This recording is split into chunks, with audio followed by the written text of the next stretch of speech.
Hello दोस्तों, स्वागत है आपका मेरे चैनल प्रताप जी टेक में। मैं आपका दोस्त तेज प्रताप। और दोस्तों, आज की इस वीडियो में हम बात करने वाले हैं संविधान से रिलेटेड क्वेश्चंस।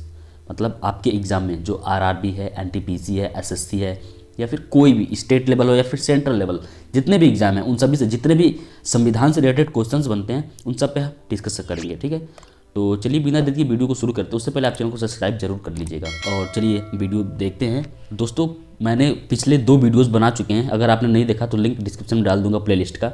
आप प्लेलिस्ट पर टैप करके दोनों वीडियो देख सकते हैं। इसका पूरा एक सीरीज़ है जो आप अच्छी तरह से देख सकते हैं। पहला क्वेश्चन कह रहा है, लोकसभा एवं राज्यसभा के 2 अधिवेशनों के बीच अधिकतम कितने समय का अंतर होता है।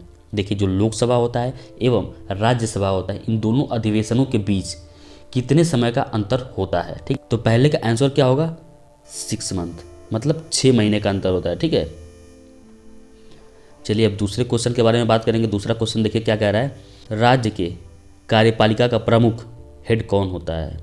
देखिए, जो राज्य का कार्यपालिका होता है, स्टेट ऑफ एग्जीक्यूटिव हेड, उसका हेड कौन होता है। ठीक है, तो दूसरे का आंसर हो जाएगा बी, राज्यपाल होता है। ये तो नॉर्मली आपको पता ही होगा, राज्यपाल होता है राज्य कार्यपालिका का मुख्य हेड। ठीक है, अब तीसरा क्वेश्चन देखते हैं, संविधान के अनुसार विधानसभा के सदस्यों की अधिकतम संख्या कितनी होती है।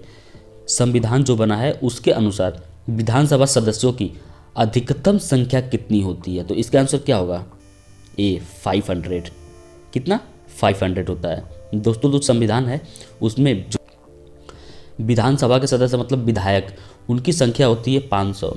ठीक है, संविधान के अनुसार। चौथा क्वेश्चन देखेंगे क्या कह रहा है। चौथा क्वेश्चन कह रहा है, वर्तमान में भारत के कुल कितने राज्य में विधान परिषदें विद्यमान है। मतलब कि भारत में जितने भी राज्य हैं उन सभी राज्यों में कितने विधान परिषद स्थित हैं।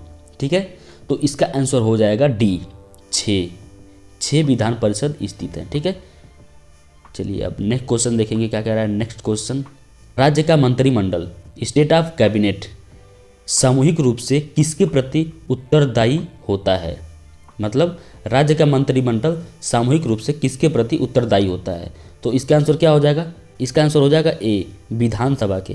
ठीक है दोस्तों, छठवां क्वेश्चन देखेंगे क्या कह रहा है, विधानसभा का वर्ष में कम से कम कितने अधिवेशन होने अनिवार्य हैं। ठीक है, तो इसका आंसर क्या होगा, विधानसभा का वर्ष में कम से कम कितने अधिवेशन होने अनिवार्य हैं। तो इसका आंसर होगा 2, मतलब कि 2 अधिवेशन एक वर्ष में होने अनिवार्य हैं। ठीक है दोस्तों, सातवां क्वेश्चन है, किस राज्य में विधानसभा की संख्या सर्वाधिक होती है।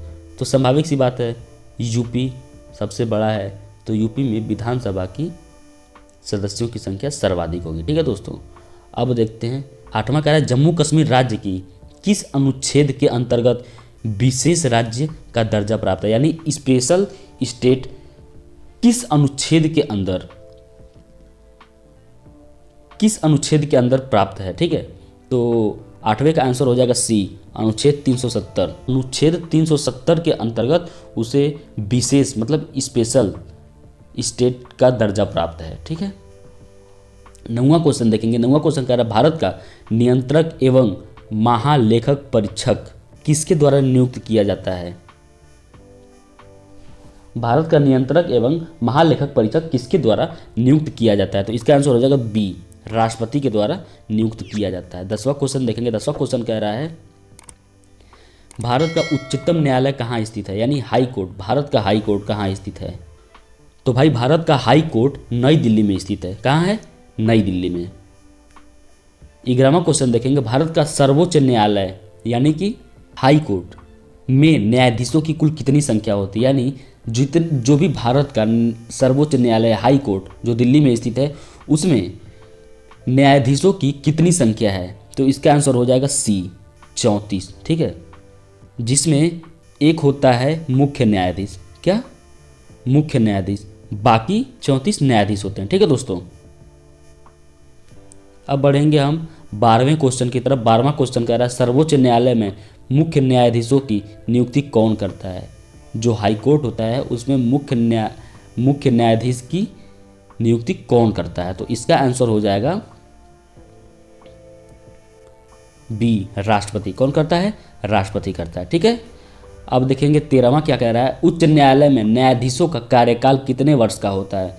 जो हाई कोर्ट होता है उसमें न्यायाधीशों का कार्यकाल कितने वर्ष का होता है। तो उनका कार्यकाल होता है 65 वर्ष पूरा होने तक। अगर वो 65 वर्ष उनका कंप्लीट हो जाता है तो उनका कार्यकाल खत्म हो जाता है। 14वां क्वेश्चन क्या कह रहा है, सर्वोच्च न्यायालय के प्रथम मुख्य न्यायाधीश थे, मतलब हाई कोर्ट के प्रथम फर्स्ट मुख्य न्यायाधीश कौन थे? तो इसका आंसर हो जाएगा हीरालाल जे कानिया। कौन? हीरालाल जे कानिया। तो इसका सी आंसर सही हो जाएगा। ठीक है, अब हम देखते हैं 15वां क्वेश्चन। 15वां क्वेश्चन कह रहा है, वर्तमान में भारत के उच्च न्यायालयों की संख्या कितनी है? भारत में उच्च न्यायालयों की संख्या कितनी है? पूरे भारत में सबकी पूछ रहा है वर्तमान में। ठीक है, तो इसका आंसर हो जाएगा ए 21 है। कितना है? 21। 18वां क्वेश्चन कह रहा है, किस उच्च न्यायालय की अधिकारिता सर्वाधिक क्षेत्र पर है? मतलब कि वो कौन सा हाई कोर्ट है जिसकी अधिकारिता सर्वाधिक क्षेत्र पर है, मतलब वो बहुत से अधिक क्षेत्रों को देखता है। तो इसका आंसर हो जाएगा सी गुवाहाटी। ठीक है, गुवाहाटी। ठीक है, अब देखेंगे अगला क्वेश्चन क्या कह रहा है। अगला क्वेश्चन कह रहा है, किस उच्च न्यायालय में सर्वाधिक संख्या में न्यायाधीश कार्यरत हैं? मतलब कौन सा वो न्यायालय है जिसमें सर्वाधिक न्यायाधीश उपस्थित हैं? तो वो हमको लगता है कि इलाहाबाद होगा, क्योंकि इलाहाबाद में सबसे अधिक न्यायाधीश पाए जाते हैं भी, वर्तमान में भी हैं। ठीक है, अब देखेंगे अगला क्वेश्चन क्या कह रहा है। 20वां क्वेश्चन कह रहा है, संविधान के किस अनुच्छेद के द्वारा राष्ट्रपति को सर्वोच्च न्यायालय का परामर्श मांगने का अधिकार प्राप्त है? संविधान का वो कौन सा अनुच्छेद है जिसमें राष्ट्रपति को सर्वोच्च न्यायालय में परामर्श मांगने का अधिकार प्राप्त है? तो इसका आंसर हो जाएगा सी 143 अनुच्छेद में राष्ट्रपति को सर्वोच्च न्यायालय से परामर्श मांगने का अधिकार प्राप्त है। ठीक है, इस प्रकार आपके सारे क्वेश्चंस खत्म होते हैं और मैंने लास्ट में आंसर शीट डाल दिया है, तो आप आंसर शीट को देख लेंगे और इसका पीडीएफ मैं अपने टेलीग्राम ग्रुप पे डाल दूंगा। आपने अभी तक मेरा टेलीग्राम ग्रुप ज्वाइन नहीं किया तो मैं उसका लिंक डिस्क्रिप्शन में डाल दे रहा हूँ, उससे आप जाकर टेलीग्राम ग्रुप को ज्वाइन कर लीजिएगा। और प्लेलिस्ट का भी लिंक मैंने डिस्क्रिप्शन में डाल दिया है, जिसमें आपको ये पूरे संविधान के सीरीज़ मिल जाएंगे, तो आप उसको पूरा देख लीजिएगा, आपका पूरा बेसिक कॉन्सेप्ट क्लियर हो जाएगा। देखिए, इसमें जितने भी एग्ज़ाम के पॉइंट ऑफ व्यू से क्वेश्चंस बनते हैं मैंने वो सभी डिस्कस किया है, तो आप इन सभी वीडियोस को ज़रूर देखें। ठीक है, तो वीडियो अच्छा लगा हो और हेल्पफुल लगा हो तो आप वीडियो को लाइक करना नहीं भूलिएगा और चैनल को सब्सक्राइब जरूर कर लीजिएगा। ठीक है, थैंक यू, जय हिंद।